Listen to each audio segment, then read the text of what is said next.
Pembicaraan keluarga itu masih terus berlanjut hingga mereka tak menyadari kejadian yang telah terjadi pasca hujan dengan angin kencang tadi.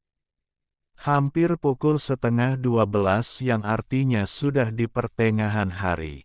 Di luar para warga desa sedang sibuk membersihkan jalanan, membereskan pohon-pohon tumbang dan selokan yang mampet akibat sampah daun kering.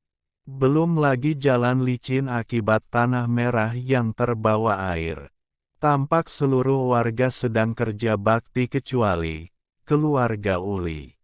Krik, krik, krik. Suara perut Mamak berbunyi menimbulkan hening saat mereka sedang berbicara serius.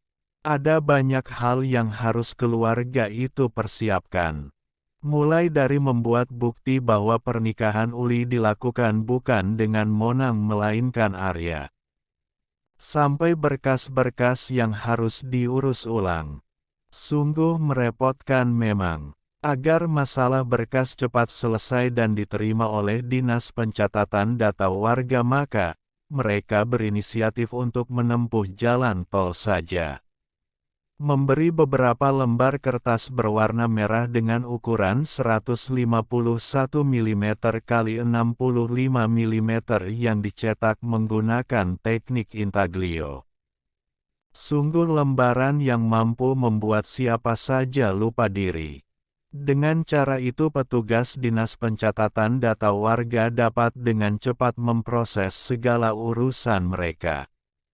Efek uang ternyata juga sampai di dunia halu. Tadinya Arya sempat berpikir untuk mengundang Zoe, adik sematawayangnya, tapi pihak keluarga Uli menolak dengan alasan mereka takut jika ada warga yang curiga. Apalagi kalau hal itu sampai ke telinga Keleng, pria bermulut bisa yang dijuluki TV Gosip Berjalan. Akhirnya Arya memutuskan untuk memberitahu Zoe bahwa ia akan menikah dan membawa istrinya ke kota. Arya juga mengatakan, Zoe tidak perlu repot-repot datang ke desa Sukahati untuk menyaksikan pernikahannya karena nanti akan diadakan resepsi mewah di kota. Awalnya adik dari Arya Wiraguna itu kaget karena selama ini dia tidak pernah mendengar abangnya dekat dengan siapapun, tapi tiba-tiba saja pria itu akan menikah. Ada rasa penasaran menyelimuti hati Zoe tentang siapa kakak iparnya itu. Namun, di balik rasa penasaran Zoe yang besar ia juga turut berbahagia. Karena setelah 10 tahun berlalu akhirnya Arya bisa membuka hatinya kembali. Siapapun wanita yang menjadi kakak iparnya itu, akan Zoe hargai dengan sepenuh hati.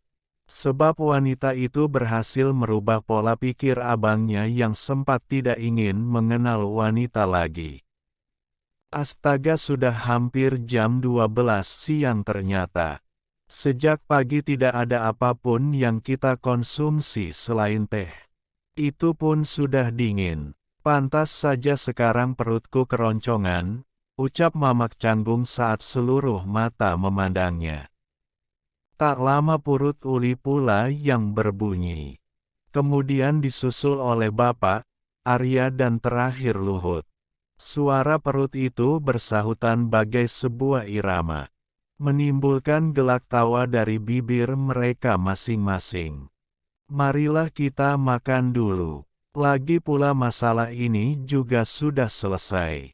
Biar nanti Luhut saja yang mengurus berkas di pencatatan data warga, ucap Mamak pada seluruh keluarga.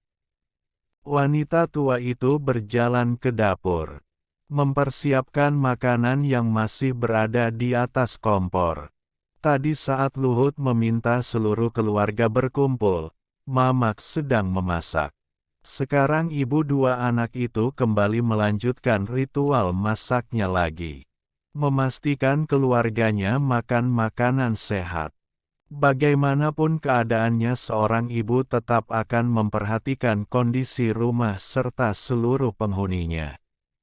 Saat seluruh penghuni rumah sudah mulai bubar, Uli menarik kasar pergelangan tangan Arya, membawa suaminya ke kamar. Ada hal penting yang harus Uli bicarakan pada pria kota itu sebelum pernikahan sesungguhnya terjadi. Bang, apa kamu serius ingin menikah dengan aku? Tanya Uli saat mereka sudah berada dalam kamar. Hanya mereka berdua, berdiri saling berhadapan. Uli tidak melepaskan genggaman dari lengan suaminya. Apa kamu ingat saat aku mengucapkan kata tidak akan menjadikanmu janda? Arya bertanya, menatap lekat manik mata sang calon istri sesungguhnya. Iya, aku ingat. Lalu kenapa? Tanya Uli heran. Uli mengerjapkan matanya seolah tak ingin tersihir oleh ketampanan pria yang akan menjadi suami sebenarnya. Posisi mereka saling berhadapan. Manik mata saling menatap. Genggaman tangan tak urung dilepaskan oleh Uli. Membuat mereka bisa merasakan deru nafas serta detak jantung masing-masing. Ada yang aneh di sini. Jika kita tidak menikah lagi maka statusmu akan tetap menjadi istri Monang. Padahal akulah orang yang mengucap janji. Uli mengerjap beberapa kali. Pikiran wanita itu terpecah antara ketampanan sang suami serta masalah yang sedang terjadi. Maka, sudah bisa dipastikan bahwa aku hanyalah orang lain. Monanglah yang berhak atas dirimu. Apa itu maumu? Apa itu adil untukku? Ucap Arya. Tak ada jawaban yang keluar dari bibir. Uli wanita itu hanya menggoyangkan kepala ke kiri kanan. Matanya juga enggan terlepas dari menatap Arya. Sorot matanya tidak terbaca saking banyaknya pikiran yang sedang berkelana di kepala wanita itu. Kalau begitu izinkan aku menikahimu. Memulai segalanya dari awal. Arya berkata penuh keseriusan. Hanya dibalas anggukan kepala serta senyum tulus dari hati yang paling dalam. Bahagia. Tentu saja hal itu yang dirasakan oleh Uli. Tidak menyangkan jika impiannya sejak kecil untuk bersuamikan orang kota terwujud. Kenapa kamu begitu? Tingkahmu sudah seperti anak ABG jatuh cinta, kata Arya yang melihat Uli hanya menatapnya saja sejak tadi. Kamu tampan? Kata Uli malu-malu rona merah muda tercetak jelas di pipinya. Itu suatu pujian atau hinaan? Tanya Arya yang semakin tak nyaman dengan tingkah Uli. Tatapan mata serta senyum malu-malu yang diciptakan Uli malah membuat Arya geli sendiri. Aku mengatakan yang sejujurnya, katanya lagi dengan nada yang terdengar begitu manja. Katakan sejujurnya apa mungkin kita bersatu kalau tak mungkin lagi hujan menyejukkan hati kita. Sebaik lirik lagu itu lolos dari bibir Luhut. Dinyanyikan dengan begitu merdu. Suara tinggi ciri khas penduduk desa Sukahati. Pintu yang rusak akibat dobrakan Luhut pagi tadi sukses membuat obrolan suami istri itu terdengar di telinga Luhut. Tidak bermaksud menguping. Hanya saja pria berwajah sangar itu tak sengaja mendengar ucapan, yang sejujurnya, membuat Luhut dengan refleks menyanyikan tembang milik Christine Panjaitan tersebut sambil berjalan menuju dapur. Dasar bujang lapuk tidak tahu diri. Bisa-bisanya menguping pembicaraan orang. Uli menggerutu atas perbuatan abangnya. Momen serius mereka harus hancur karena nyanyian itu. Meski suara Luhut terdengar indah. Namun, hal itu tetap saja membuat kesal pasangan suami istri yang sedang berbicara serius tersebut. Sekali lagi aku tanyakan, apa kamu serius? Tanya Uli setelah keadaan kembali normal.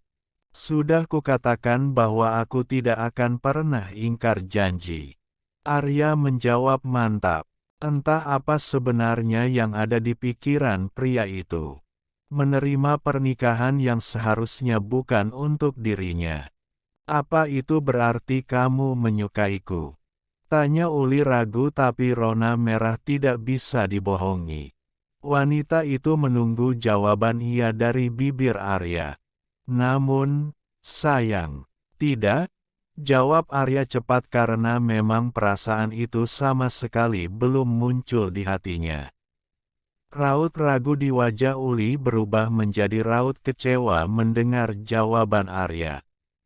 Mencoba tegar meski terluka. Hanya itu yang dapat dilakukan Uli sekarang.